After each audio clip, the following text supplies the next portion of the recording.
Assalamualaikum warahmatullahi wabarakatuh. Sebelumnya, perkenalkan kami dari kelompok 7 akan mempresentasikan hasil diskusi kelompok kami dengan anggota saya sendiri, Nafis Soroya, NPM 23810221. Saya Agis Nasilvana Nidia, NPM 23810355. Saya Setiawati, NPM 23810188. Kami dari kelompok 7 dengan judul Komparatif untuk Pendekatan Parametrik Sampel Bebas. Yang pertama, ada pengertian. Pengertian dari pendekatan parametrik adalah metode statistik yang didasarkan pada asumsi tertentu mengenai distribusi data atau umumnya normal. Yang kedua, yaitu pengertian dari sampel bebas. Sampel bebas atau independent sample adalah dua kelompok data yang tidak saling berkaitan atau tidak berhubungan satu sama lain. Sedangkan tujuan dari analisis komparatif yaitu untuk mengetahui apakah terdapat perbedaan yang signifikan antara dua kelompok sampel dalam satu populasi. Contoh kasus yaitu membandingkan rata-rata nilai matematika antara siswa yang diajar dengan metode A dengan metode B. Selanjutnya ada syarat penggunaan pendekatan parametrik. Yang pertama ada data berdistribusi normal. Yang pertama ada distribusi data pada kedua kelompok harus mengikuti distribusi normal. Selanjutnya dapat diuji menggunakan uji normalitas. Yang kedua ada homogenitas varians, di mana ada varians data antara kedua kelompok harus homogen. Selanjutnya ada diuji dengan Leibniz test. Dan ketiga ada data berskala interval atau rasio. Data harus berskala numerik atau interval atau rasio. Selanjutnya ada uji statistik. Yang pertama ada pengertian, digunakan untuk membandingkan rata-rata dua kelompok independen. Selanjutnya ada asumsi, di mana ada data harus memenuhi syarat normalitas dan homogenitas varians. Yang kedua ada kelompok data bersifat independen. Untuk rumus sudah tertera di PowerPoint.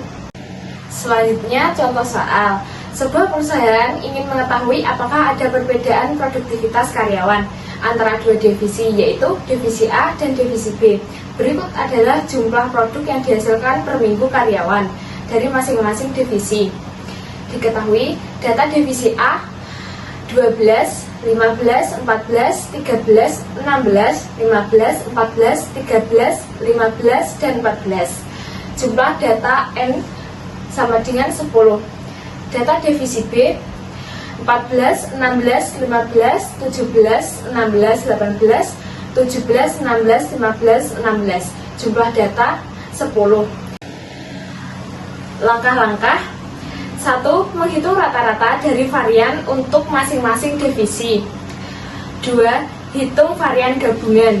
Rumusnya, varian gabungan sama dengan sampel divisi A min 1 kali varian divisi A ditambah jumlah sampel B min 1 kali varian divisi B per jumlah sampel A dan B min 2.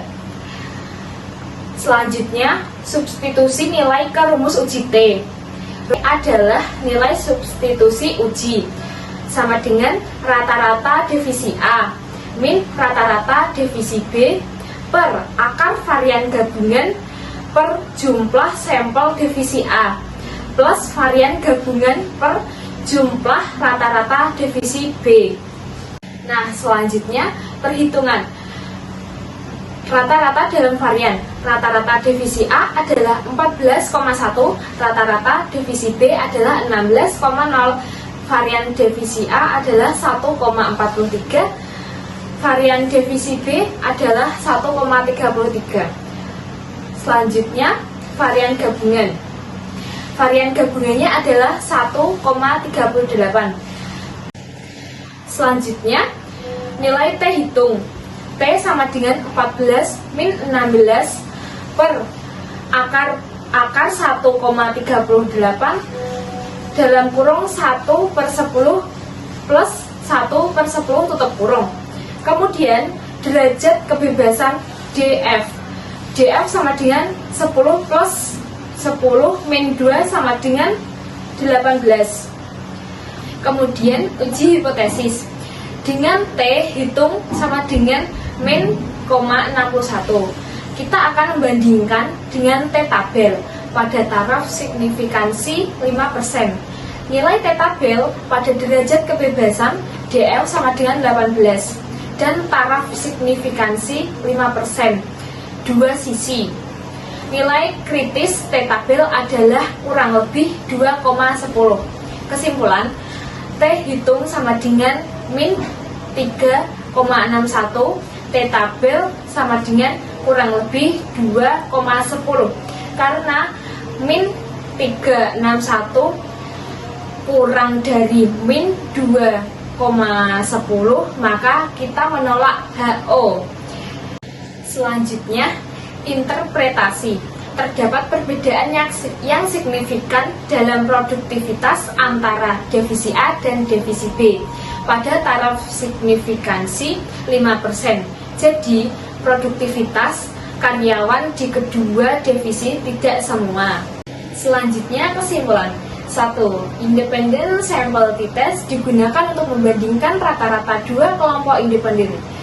2. Penting untuk memastikan data memenuhi asumsi parametrik.